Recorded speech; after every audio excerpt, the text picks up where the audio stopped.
Everyone, কেমন আছো সবাই? নমস্কার সকলকে, আমি পিকা। তোমাদের সবাইকে নিয়ে নতুন একটা ব্লগ শুরু করছি।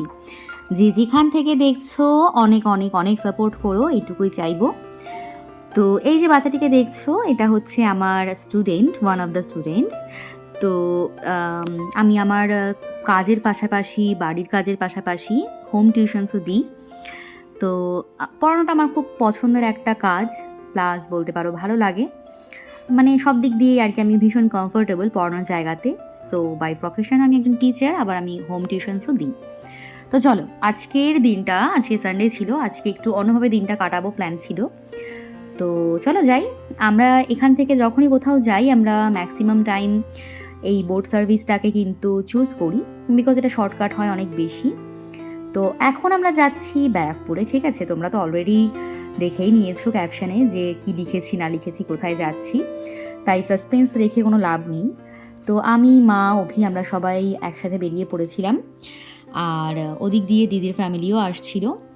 তো আমাদের বার্থডেতে এবার কোনো আলাদা করে কিছু করা হয়নি, খুব ছোট্টখাট্টো একটা আয়োজনের মধ্যে দিয়ে জন্মদিনটা পার করেছি এবার।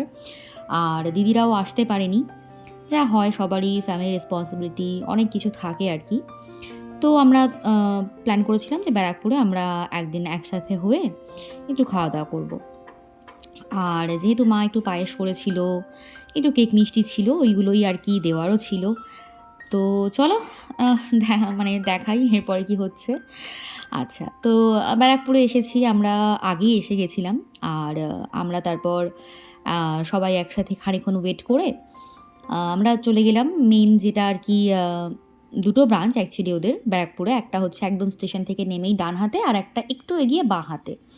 তো পুরোনো ব্রাঞ্চ যেটা, মানে একদম সেই ভাতের হোটেল টাইপ গেট আপ ছিল সেটার তো এখন পুরোই গেট আপ চেঞ্জ হয়ে গেছে। ওরা এখন ওপরে অনেক কিছু, অনেকটা জায়গা নিয়ে ওদের মানে রেস্টুরেন্টের জায়গাটা বাড়িয়েছে।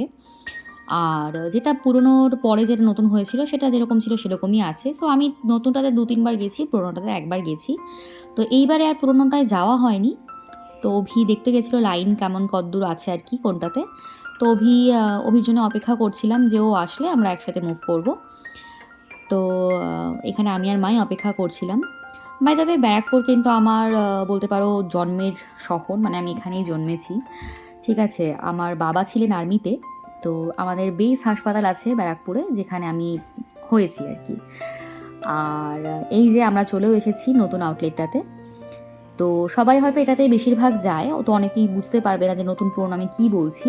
তো তোমরা খোঁজখবর নিলে বুঝতে পারবে যে ব্যারাকপুরে ওদের দুটো আউটলেট, ঠিক আছে? আর এরপর তো জেনেই গেলাম, এরপর যদি কখনো যাই পুরোনো আউটলেটটাতে ডেফিনেটলি যাব, ওদের কেমন কী নতুন কী হয়েছে অবশ্যই চেষ্টা করবো তোমাদেরকে দেখানো, ঠিক আছে? তো দেখো লাইন, দেখো আজকে রবিবার ছিল, মানে বলাই বাহুল্য লাইন হবেই হবে। আর এখানে হাঁড়ির উপরে হাঁড়ি চলে যাচ্ছিল অনলাইন অর্ডার্স, তারপরে যারা পার্সেল নিয়ে যাবে তাদের জন্য। ওই দেখো দিদির ফ্যামিলিও চলে এসেছে। তো ওরা ওখানে বসে ওয়েট করছিল, আমি এখানে লাইনে দাঁড়িয়েছিলাম, বিকজ এতজন লাইনে দাঁড়ানোটা একটু চাপের ছিল।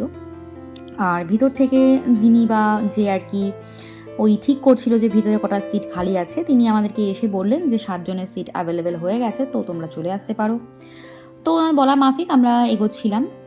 আর আমাদের কিন্তু ভিতরে গিয়েও অপেক্ষা করতে হয়েছে। এই যে এখানেও দেখো কত লাইন, ঠিক আছে? মানে ওটা একটু সান্ত্বনা টাইপের যে তোমরা এবার এসো, ভেতরে আসতে পারছো ফাইনালি। আর এই যে যারা উঠছে এরা কিন্তু আমাদের পিছনে, তাহলে ভাবতে পারছো কি চাপ। সো আমি রেকমেন্ড করবো ডেফিনেটলি তোমরা যাও, তো ডেফিনেটলি যাও, বাট সানডে বাদ দিয়ে যদি যাও খুব ভালো আর কি, কারণ সানডে খুব চাপ, খুব হ্যাকটিক।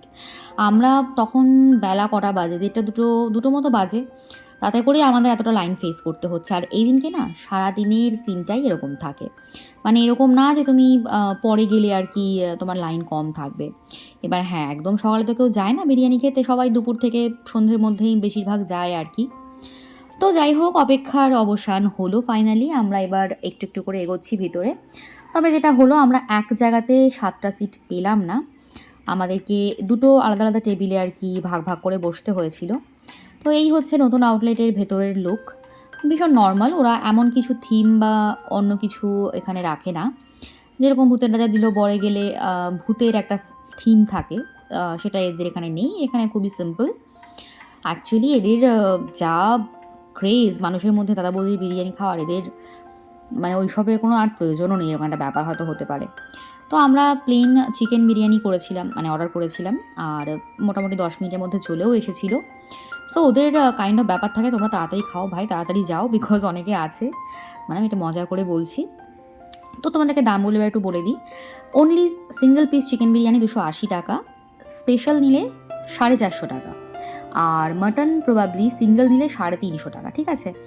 তো দুজন মানুষ মোটামুটি, মানে খুব বেশি খেতে পারে এরকম মানুষ না হলে একটা single chicken biryani enough, sorry একটা স্পেশাল চিকেন বিরিয়ানি এনাফ। একটা স্পেশাল চিকেন বিরিয়ানিতে 2টো চিকেন থাকে, আর রাইসের পরিমাণটা এতটাই থাকে যে দুজন মোটামুটি খেতে পারা লোকজনের জন্য ঠিক আছে। তো এই দিনকে আমরা আর স্পেশাল নিইনি, আমরা আদারওয়াইজ আমি আর রবি যখনই গেছি আমরা স্পেশাল খেয়েছি। তো এরপরে খাওয়া দাওয়া সেরে আমরা যেই না বেরিয়েছি, ঠিক আছে, এত বেশি বৃষ্টি সে কি বলবো। তো আমরা এই এত বেশি বৃষ্টি মানে শুরু হওয়ার ঠিক আগ মুহূর্তেই স্টেশনে ঢুকতে পেরেছি, মানে আমরাও বৃষ্টি মাথায় নিয়ে এসেছি, বাট তবুও মানে আমরা এতটা বৃষ্টি শুরু হওয়ার আগে পৌঁছে যেতে পেরেছিলাম। তো দেখতেই পাচ্ছ কি পরিমাণে বৃষ্টি হচ্ছে। লাকিলি আমরা খুব টাইমে এসে গেছিলাম, আর সবাই তো দৌড়ে দৌড়ে ফিরছিল এবং দেখতে বাজেও লাগছিল, সবাই বেশ ভিজেই ফিরছিল বলতে গেলে। এবার বৃষ্টি তো ভালো লাগে, কিন্তু যেটা হয় আর কি, সবসময় ভেজা হয় না। বাট আমি বৃষ্টি আমি ভীষণ ভালোবাসি, আমার ভিজতেও খুব ইচ্ছে করে, ভালো লাগে, ঠিক আছে। তো এখানে একটা ভারতের পতাকা খুব সুন্দর একটা আলাদা রকম হাওয়ায় দুলছিল, যেটা দেখতে খুবই ভালো লাগছিল। আর দেশের পতাকা যেখানেই দেখি না কেন অবশ্যই খুব ভালো লাগে, ঠিক আছে। এইগুলো অন্য রকমের ভালো লাগা, হ্যাঁ। তো আই গেস তোমাদেরও এটা হয়, তাই না?